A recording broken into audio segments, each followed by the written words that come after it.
قال الله عز وجل: وإن الدار الآخرة لهي الحيوان.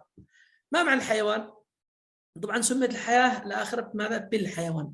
لماذا؟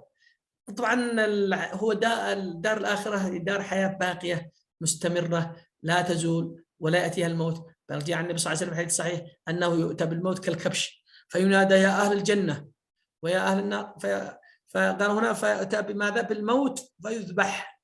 هذا كأنه ماذا؟ كأنه كبش. فيقول: يا أهل الجنة خلود فلا موت، وأهل النار خلود فلا موت. وهذه الحياة، في كلمة حيوان أبلغ من كلمة حياة. وأن الدار الآخرة كما ذكر الله عز وجل في سورة العنكبوت لهي الحيوان.